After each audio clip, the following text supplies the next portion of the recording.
Guys, this technique should be used in every single thumbnail that you create. If you are not doing this, you are missing out on the chance to really elevate your thumbnails to the next level. So let's get straight into the video and I'll show you how it's done.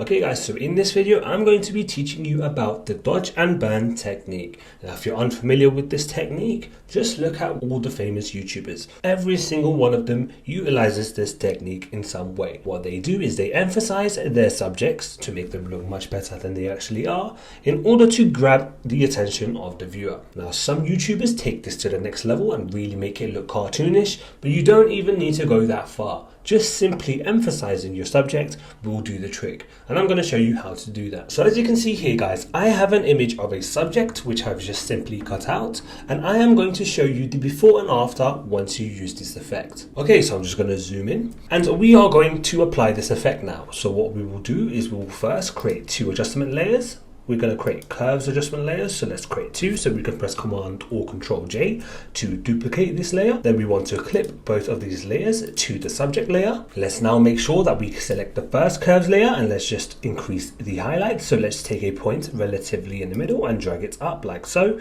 That's just going to increase the general highlights. And then we will go ahead and do the exact opposite. So let's take a point from the middle and drag it down like so.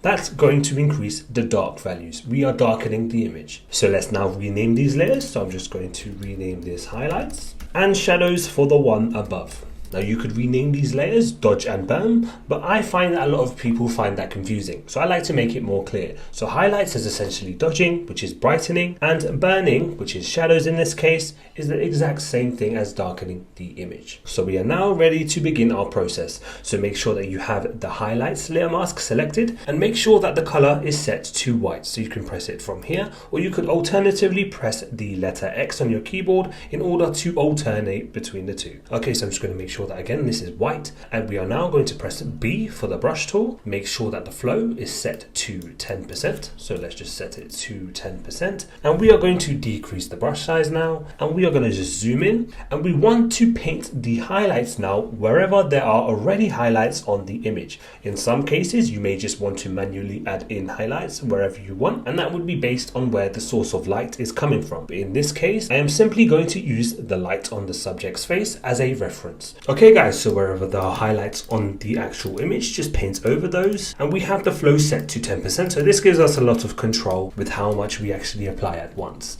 So let's just find any places within this image which are sort of bright, and we are going to paint over those.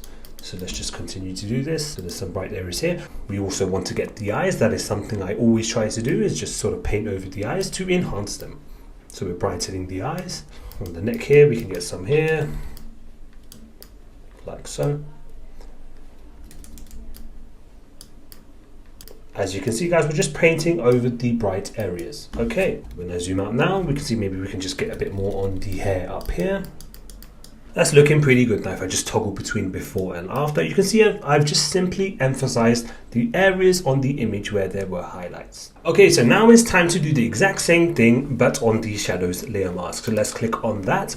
Let's just change the flow to 5% because I find that when you are darkening an image, the effect is much stronger, especially when you keep the flow to 10%. So let's just take this down to 5%. Okay, so I'm just going to zoom back in, and again make sure that the white color is selected, and we are now just going to paint over the dark areas. So wherever there are shadows or just dark shades, we can paint over those to enhance them.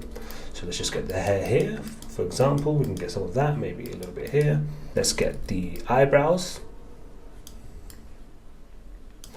Yeah, let's try and get the beard. We can probably darken this beard a bit, so let's just do that.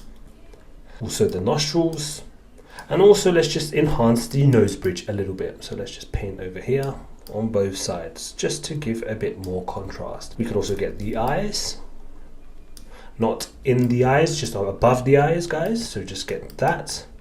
Going on to the neck, let's now get the neck.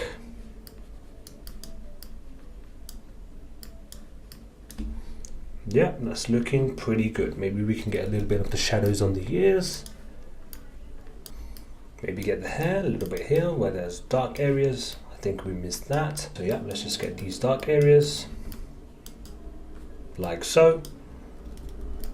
Yeah guys, as you can see, we have darkened the dark areas. Okay, so now when I toggle between before and after, let's just have a look. So this is before and this is after. As you can see guys, a dramatically different result. The subject now stands out a lot more than it did before. Now this is going to be really helpful for you guys who are trying to make thumbnails that stand out. You need your subjects to be a little bit more emphasized. You do not just want to take an image and make no adjustments to that image. The first thing you guys should be thinking about when you make a thumbnail is how to just enhance the image and make it look good. Make sure that it's good quality, but also do some enhancements like this one to help emphasize it and make it better. Now, if you think that this effect is too strong, all you need to do is just simply decrease the opacity of both of them. So just highlight both of the layers at once and then just decrease the opacity. Let's put this to 60.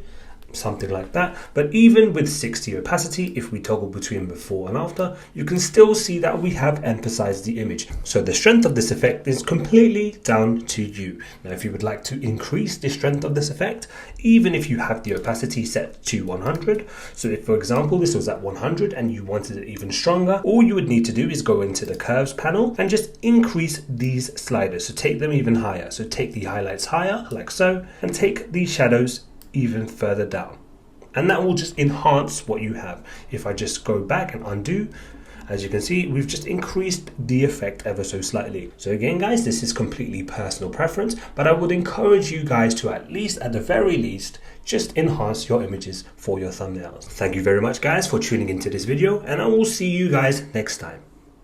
Peace.